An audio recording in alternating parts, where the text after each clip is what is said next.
जय भीम। जय भारत। जय संविधान। जय मंडल। जय जोहार। और आप सभी के लिए बहुत बहुत मंगल कामनाएं।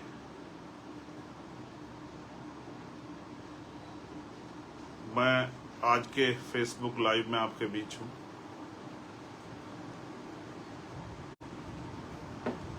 और ये फेसबुक लाइव कई गंभीर मसलों को लेके, जो बहुत सारे कई गंभीर मामले हुए हैं, उनको और उनके बाद जो आज का विशेष है वो है जयपुर में जो सामाजिक न्याय महासम्मेलन हो रहा है 20 अगस्त को।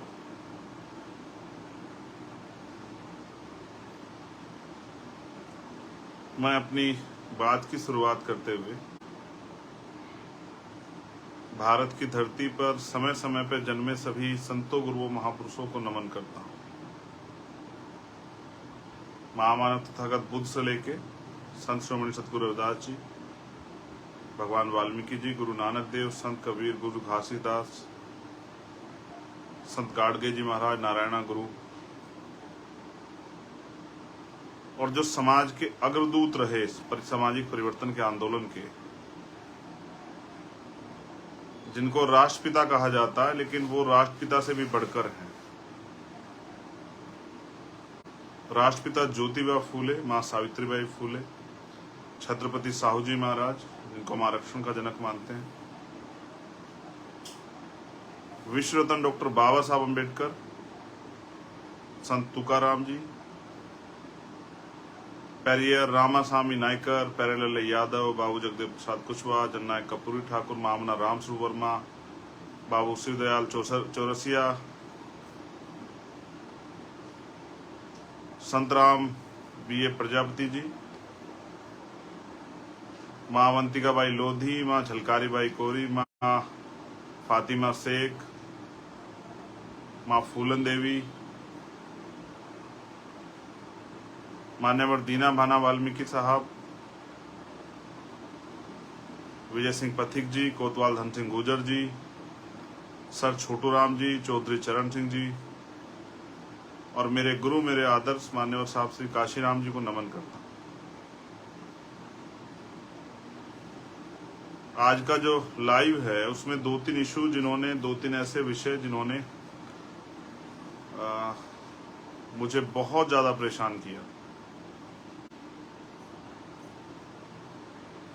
उन पे मुझे आपसे बात रखनी है। और स्पेशली मैं राजस्थान के साथियों से कहूंगा कि वो जुड़े। हमारे राजस्थान की इतनी लीडरशिप है, उनसे, हमारे एक राजस्थान के कार्यकर्ता से, जिनके कंधों पे 20 तारीख के लिए बहुत बड़ी जिम्मेदारी है। तो मैं अपनी बात की शुरुआत करता हूं एक ऐसी घटना जो कर्नाटक में घटी। भारत में जाति है, जाति व्यवस्था में ऊंच नीच है। पहले वर्ण थे, फिर जाति बनी, और जाति की जो असमानता है, उसका जो अन्याय है वो बहुत कठोर है। कर्नाटक में एक जगह पड़ती है चित्रकूट। इसी चित्रकूट जिले के एक गांव में, जहां एक शेड्यूल कास्ट का बच्चा जो है, एक नौजवान, कहते हैं कि जोड़े ऊपर वाला बनाता है, ईश्वर के घर बनते हैं, भगवान बनाता है, इस तरह की बातें अक्सर कही जाती है। बड़े बड़े चिंतक विद्वान इस बात को कहते हैं। लेकिन उन्होंने आपस में प्रेम विवाह किया और ये लड़की के परिवार को पसंद नहीं आया। उनके फादर जो हैं वो वाटर ऑपरेटर का काम करते थे। उन्होंने जातीय दम के कारण, क्योंकि जाति में ऊंच नीच है और यहाँ उच्च जाति भी है, पैदा होते ही बड़ा मजाक है ये कि पैदा होते ही कोई उच्च हो जाता है और पैदा होते ही कोई नीच हो जाता है। ये उनके लिए जो मानते हैं, हम लोग तो मानते नहीं, हम तो इंसानियत को सबसे बड़ा धर्म मानते हैं और हम सभी मजहब की इज्जत करते हैं। भारत का संविधान का आर्टिकल 25-26 धार्मिक आज़ादी देता है। कोई किसी धर्म को मानो, कोई किसी में आस्था रखे, कोई किस तरह से पूजन करे, ये उसका व्यक्तिगत मत है और ये वहां तक सीमित है जब तक वो किसी दूसरे के अधिकारों का हनन ना कर रहा हो। अगर मैं किसी भी धर्म से और अपने धर्म को मानता हूं तो मैं सड़क पे जाके अगर इस तरह का माहौल बनाता हूं कि दूसरे आम आदमी परेशान हो या कोई दूसरा व्यक्ति उसके सामने समस्या खड़ी हो जाए, तो मुझे लगता है कोई भी धर्म और उस धर्म का कोई भी इस बात की इजाजत नहीं देगा कि आपकी वजह से किसी को परेशानी। तो अंत उस बिटिया के जो फादर थे उन्होंने ये किया कि जो बस्ती, दलित बस्ती की तरफ जो पाइपलाइन जाती थी, उसमें जो मुझे पीड़ित परिवार द्वारा बताया गया कि उसमें उन्होंने जहर मिला दिया। 7 लोग मौके पे मर गए और 200 से ज्यादा लोग जिंदगी मौत के बीच लड़ रहे हैं। और इतनी बड़ी घटना को पुलिस प्रशासन ने सिर्फ दूषित पानी का मामला कह के टालने का प्रयास किया। मैंने उस पर अपनी बात भी रखी थी, मैं कार्रवाई की जानकारी भी ले रहा हूं। मैं ये बातें आप लोग को इसलिए बता रहा हूं कि एक घटना घटी है उत्तर प्रदेश के उन्नाव में। भाई सुरेश सेन साहब जो हैं, सुरेश ठाकुर जो खुद को लगाते हैं, सविता सेन समाज से जो आते हैं, उनकी हत्या हुई है। उनको इतना पीटा गया कि इतने उनकी जान चली गई। जब मैंने उन पर ट्वीट किया तो पुलिस ने, उन्नाव पुलिस ने मुझे टैग करते हुए ये बहुत बड़े बड़े उसमें लिखा, एक पूरी घटना का एक वो बना के, समरी बना के कि नहीं ऐसी कोई बात नहीं, उन पर चोट के निशान नहीं थे, उनका बीमारी से वो अस्पताल गए थे, वहां उनकी डेथ हुई। तो किस तरह से पुलिस जो है मामले को दबाने का काम करती है सरकार के सारे पे, ये बात मैंने इसलिए आपको बताई कि सरकार के लोगों ने भी कहा और प्रशासन के लोगों ने कहा कि ये मामला दूषित पानी का था, तो उससे अन्य किसी बस्ती का कोई एक भी आदमी इफेक्टेड क्यों नहीं हुआ। ये मामला दूषित पानी का नहीं, ये दूषित सोच का मामला है, जो हीन भावना, जातीय दम, जातीय दमन, जातीय कुंठा, जाति व्यवस्था की वजह से बनी हुई है देश में, ये उसका मामला है। इसलिए हम लोग जो हैं जाति व्यवस्था के बहुत कठोर विरोधी, शायद हमसे ज्यादा जाति व्यवस्था कोई विरोधी ना हो, और हम चाहते हैं जाति व्यवस्था को डायनामाइट लगा के उड़ा देना चाहिए कि इंसान बन जाए और उसका एक ही मजहब, उसको जो सबसे पहले पालन करना चाहिए वो इंसानियत। अगर उसे दूसरे की तकलीफ पे तकलीफ होती है तो फिर उसको इंसान माना जाना चाहिए। बाकी उसको धर्म की आज़ादी, वो अपने धर्म को माने। एक घटना भिंड में घटी है जहां 4 लोग एक नौजवान को पीट रहे हैं, उससे जय श्री राम के नारे लगा रहे हैं, फिर वो उससे जातिगत नारे लगा रहे हैं, फिर वो कह रहे हैं कि भाई ये कहो कि तुम हमारे बाप हो, कुछ इस तरह की बात कह रहे हैं। उसकी वीडियो भी बन रही है बाकायदा, वो एक सामाजिक संदेश है। उसका अपराध ये है, उस बच्चे से मेरी आज बात हुई, सुरेश जी की पत्नी से मेरी कल बात हुई थी, लेकिन उस बच्चे से आज मेरी बात हुई और उसने मुझे बताया कि उसने सिर्फ, उसका अपराध ये था कि उसने अपनी जो भी उसके पास व्हीकल था उस पर जाटव लिखवाया हुआ था। इस बात से नाराज होकर उन्होंने उसको पीटा और इस तरह के उसको अपशब्द कहे। मैं समझता हूँ कि अगर श्री राम भी होते तो शायद वो ये ना कहते कि भाई इस तरह से मेरे लोगों द्वारा पीटो और इसके मेरे जिंदाबाद के नारे लगाओ।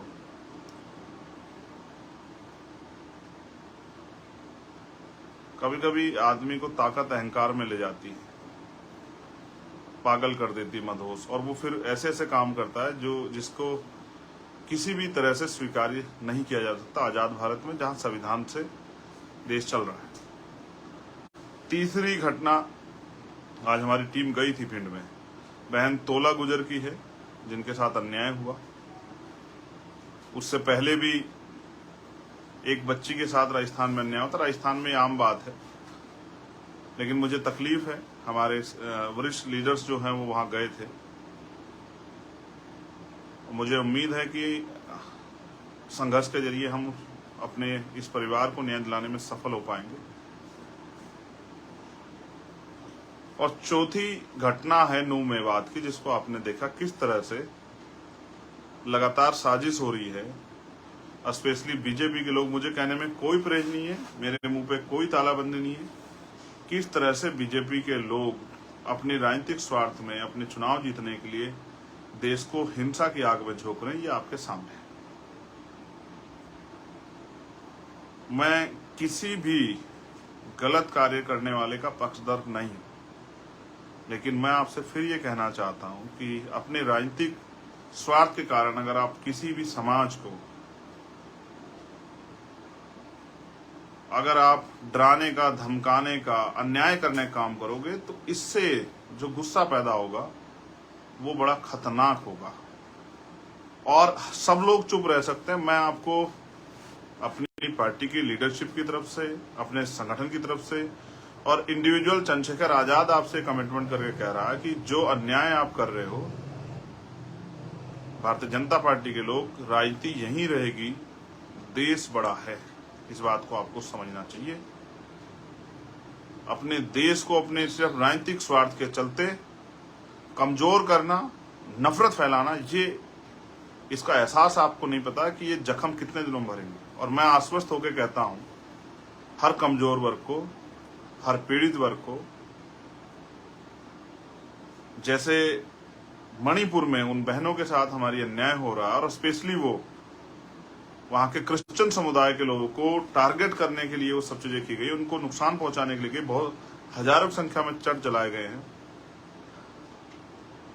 जैसे आपकी आस्था अपने धर्म के प्रति, ऐसे दूसरे की भी आस्था अपने उनके धर्म के प्रति है। अगर कोई मस्जिद को भी, मंदिर को नुकसान पहुंचाता तो मैं जरूर सवाल पूछता, लेकिन वहां मस्जिद जलाई गई और जिस तरह का कार्य किया गया, आप जो प्रयास कर रहे हो, हमारे लोग हैं वहां, वो लंबे समय संभालने का काम कर रहे थे कि अन्याय ना हो, लेकिन आप पिछले लंबे समय से जो आप कार्य कर रहे हो, और मुझे शक है, मेरी बात को मध्य प्रदेश के साथ जरूर सुने कि इंदौर और उज्जैन में आने वाले कुछ दिनों में, 1-1.5 महीने के अंदर या इससे भी पहले कोई दंगा, कोई फसाद, कोई विवाद, कोई इस तरह की घटना कराई जा सकती है जिससे कि मध्य प्रदेश के चुनाव को प्रभावित किया जा सके। हमारे लोगों को सतर्क रहने की जरूरत है, नजर रखने की जरूरत है, सावधान रहने की जरूरत है, अपने लोगों को सावधान करने की जरूरत है। स्पेशली उन वर्गों को, दलित, पिछड़े, आदिवासी, अल्पसंख्यक समाज के जो लोग हैं, जिनमें जैन हैं, मुस्लिम हैं, ईसाई हैं, सिख हैं, बौद्ध हैं, उनको मैं कहना चाहता हूं कि ये सारी हिंसा ये प्लांटेड है।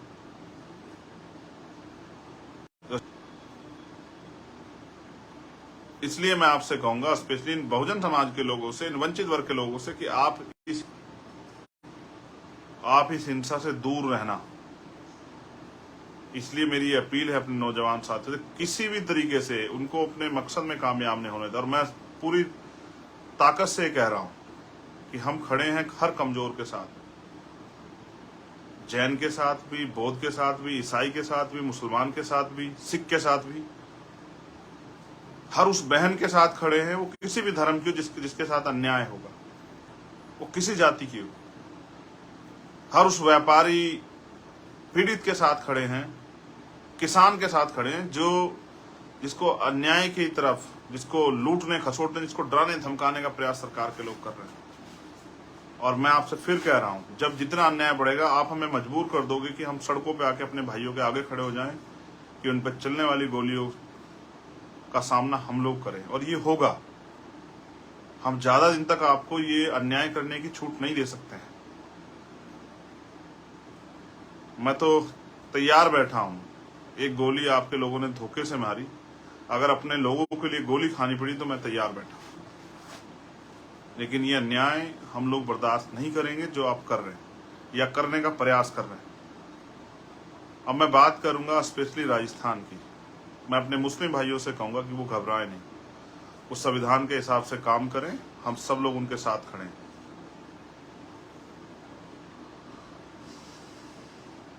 ये मुल्क हम सब का है, आप बिल्कुल परेशान ना हो।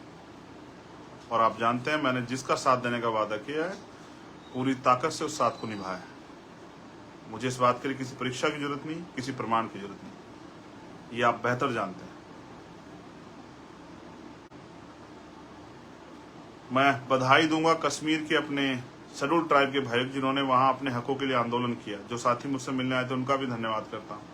लेकिन मैं उनको ये भी चेतावनी देना चाहता हूं कि अभी वो लापरवाह ना हो, अभी आंदोलन खत्म नहीं हुआ है, अभी संघर्ष की पूर्ण रूप से जीत नहीं हुई। ऐसा ना हो कि आपके साथ धोखा हो जाए। अपनी तैयारी करो, मैं भी आपके संघर्ष में आपके साथ, और हमारी पूरी पार्टी आपके साथ। चाहे सड़क की लड़ाई हो, चाहे जेल की लड़ाई, कोई भी लड़ाई हो, भाई भाई मिलकर लड़ेंगे अन्याय के खिलाफ। अब मैं राजस्थान की बात करता हूँ। हमारे राजस्थान में बहुत जिम्मेदार, समझदार, ईमानदार, निष्ठावान साथी हैं। उन्होंने हमेशा मेरा मान सम्मान रखा। पूरी सरकार से वो लोग मेरे साथ, मेरे लिए टकराए, भूखे प्यासे, बिना साधन के, आंधी तूफान, पुलिस की लाठियां खा के उन्होंने हमेशा जो है जिस बात को मैंने कहा उसका पहरा दिया।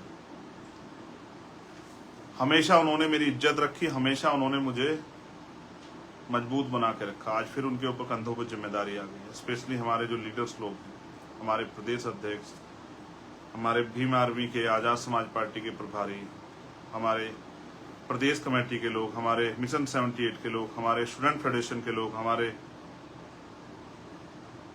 किसान संगठन के लोग, उन सब की जिम्मेदारी है कि वो 20 तारीख के प्रोग्राम में ताकत लगाए। मैं आपको इसलिए लाइव करके कह रहा हूं कि मेरे पास और कोई साधन नहीं है आप तक पहुंचने का। ना मेरी खबर कोई टीवी में बहुत बड़े पैमाने पर दिखाएगा, न किसी अखबार में बहुत बड़े पैमाने पर छपेगी, ना उसके लिए बहुत बड़े प्रचार के साधन हैं।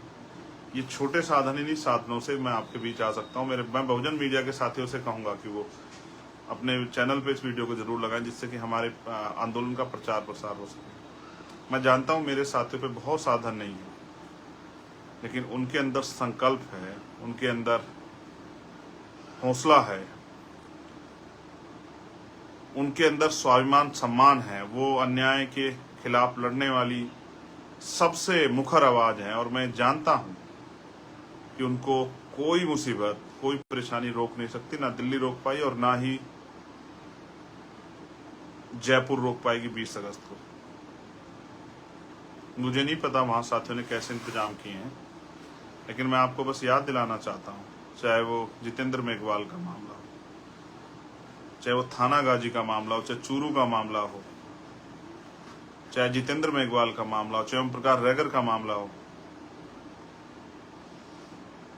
चाहे और कोई मामला हो, चाहे कार्तिक भील का मामला हो, अब समय आ गया है इस अन्याय को जवाब देने का। अन्य पार्टियां भी, विपक्ष, प्रतिपक्ष, सब लोग आपकी तरफ देखेंगे कि आप कितनी बड़ी ताकत में जयपुर आते हैं। मैं फिर कह रहा हूं, मेरे पास बस भेजने को नहीं है, मैं आपको टिकट नहीं भेज सकता हूं, मैं आपको कोई 4 पहिया गाड़ी नहीं करा सकता हूं, ना मेरे पास है। मेरे पास है तो मेरा संघर्ष या आपका संघर्ष। मुझे पता है कि आपको तकलीफ होगी। मैंने आपको दिल्ली में देखा भूखे पेट, लेकिन आप जानते हैं कि ये लड़ाई अन्याय अत्याचार के खिलाफ है। ये मिशन है बहुजन समाज को उसके पैरों पर खड़ा करने का। और मैं अपने साथियों को इशारे में ये भी कहूंगा कि किसी की बात का बुरा मत मानो। जब आप मिशन में काम करते हैं तो आपका कोई सम्मान अपमान नहीं था। साहब काशीराम ये कहा करते थे कि जिस समाज के लिए संघर्ष करने के लिए आप जा रहे हो, वो समाज बड़ा समझदार नहीं है।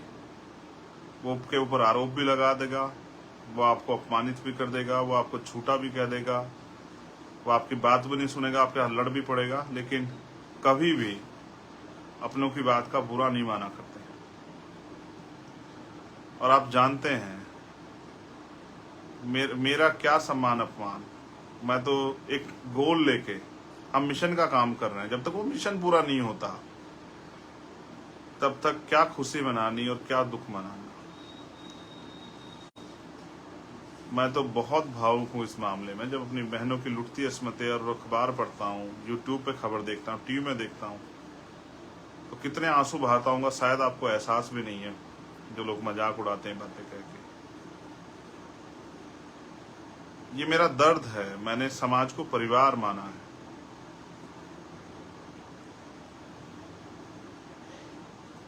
मेरा समाज से कोई स्वार्थ नहीं है, ये हमारे लोग जानते हैं।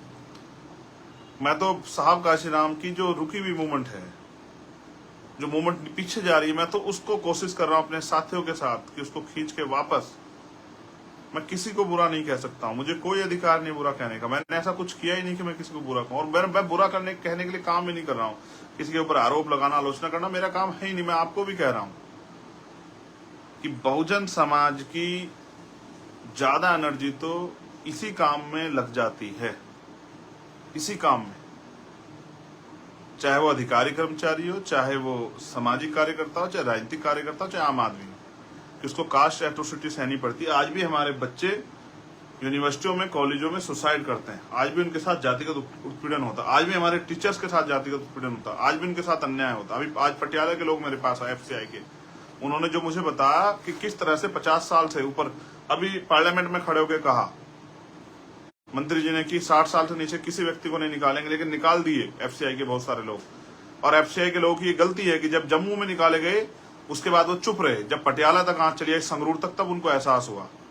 ये वो पीरियड है कि जिस तरह से वो जो मुर्गे को बेचने वाला होता है, वो मुर्गा जब एक मुर्गे को काटने को निकालता है तो बाकी मुर्गे दाना चुगते रहते हैं। मैंने आज उनको कहा डांटते हुए कि आपको पहले दिन अन्याय के खिलाफ आवाज उठानी चाहिए थी। और मैं हमेशा समझाता हूँ कि आप ये सोच के चुप हैं कि मेरे प्रदेश में नहीं हुआ, या मेरे जिले में नहीं हुआ, मेरे जोन में नहीं हुआ, मेरे तहसील में नहीं हुआ, मेरी विधानसभा, मेरे गांव में नहीं हुआ, तो आप इंतजार कर रहे हैं अपनी बारी का। मैं उनको भी आश्वस्त करूं, लड़ाई लड़ूंगा। लेकिन आप देख रहे हैं किस तरह से हमारे लोगों के प्रमोशन रोके जा रहे हैं, किस तरह से हिंदू कॉलेज में प्रोफेसर रतन लाल जी के साथ जो अन्याय हो रहा है।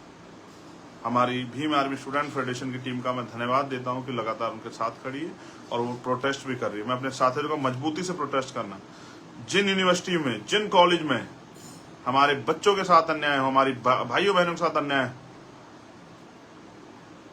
हम पढ़ने जाते, मरने नहीं जाते, उन कॉलेज यूनिवर्सिटियों का इतना बड़े पैमाने पर घिराव करो कि वहां बैठे गैर बराबरी की सोच रखने वाले अध्यापकों के, एडमिनिस्ट्रेशन के पांव कांप जाएं। और ये हम करके भी दिखाएंगे। लेकिन स्पेशली अभी मैं अनुरोध करूंगा राजस्थान के साथियों से, हमारे भीम आर्मी के साथियों से, हमारे आजाद समाज पार्टी के साथियों से, हमारे स्टूडेंट फेडरेशन के साथियों से, मिशन 78 के साथियों से, और भी जो हमारे संगठन है, किसान साथी, उन सबसे अपील करूंगा कि आपने 5 साल जो संघर्ष किया, 6 साल लाठियां खाई, ये जयपुर ही है जिसमें मैं जेल गया था 4 दिन के लिए, आपको याद होगा, CHA के भाइयों के लिए। अगर इस बार हम लोग अपनी ताकत नहीं बना पाए तो हमारे अधिकारी कर्मचारी को भी, हमारे सामान्य आदमी को भी जो 5 साल अन्याय सहना पड़ा, कहीं ना कहीं उसके जिम्मेदार हम होंगे। समाज का सम्मान हमारा समाज, समाज का सम्मान और समाज का अपमान हमारा अपमान। हम समाज से बड़े नहीं हैं। हमें समाज के सम्मान की परवाह करनी चाहिए। अपनी एनर्जी को इधर उधर किसी काम में नहीं लगाना चाहिए। आपको अपनी पूरी एनर्जी अपने आंदोलन को, अपने मिशन को, जो महापुरुषों का सपना पूरे करने का मिशन है, उसको किस तरह से कामयाब करें, इसमें लगाना चाहिए। मैं बस आपसे अपील कर रहा हूँ, एक बार फिर कोशिश करूंगा आपके बीच आने की। 20 तारीख से पहले मैं आपसे अपील कर रहा हूँ मेरे राजस्थान के साथियों से। यही प्रचार का साधन है, और ना खाना है ना और कोई साधन है आपको देने के लिए। लेकिन 20 अगस्त को जयपुर में आपका इंतजार करूंगा।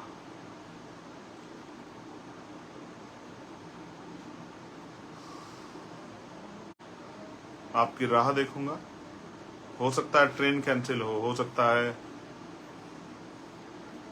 आपको डराया जाए, धमकाया जाए, हो सकता है आपको प्रलोभन दिया जाए, हो सकता है और कुछ चीजें आपके सामने रखी जाए, मगर मैं बस आपसे यही कहूंगा, स्वाभिमान सम्मान की लड़ाई में न्योते नहीं भेजे जाते। मैं आपका भाई चंद्रशेखर आजाद 20 तारीख को जयपुर में 20 अगस्त को आपका इंतजार करूंगा, ये बताने के लिए कि पिछले 5 साल में जो अन्याय, अत्याचार, जुल्म, जाति, नफरत, हिस्सेदारी में लूट, अधिकारों पे कुठाराघात, जो भी हुआ है उसका जवाब देने के लिए 20 तारीख को हम लोग जयपुर आ रहे हैं। और मैंने हर सामाजिक न्याय सम्मेलन में आपसे कहा कि आपको आना है। और ये घटनाओं का जिक्र मैंने आपसे इसलिए किया, मैं तो राजस्थान की बहुत सारी घटनाएं, आप जानते हैं ना, कैसे 4-4 बार मुझे लौटाया गया।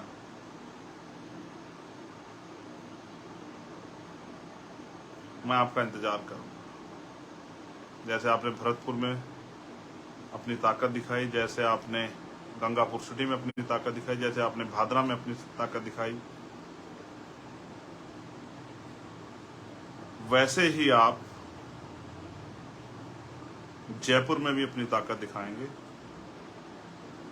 और इस संघर्ष को कामयाब करने, एक आखिरी बात आपसे और कह रहा हूं, रोटी लेके आना, अपने लिए भी और मेरे लिए भी।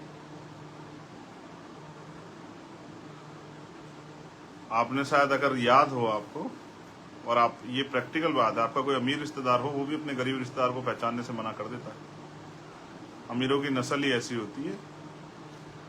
गरीबों के पास यही है कि अगर उसके पास एक चादर होगी नई, तो उसके घर में मेहमान आएगा तो वो नई चादर बिछाएगा। गरीब इज्जत देना जानता है। मैं आप सबका धन्यवाद करता हूं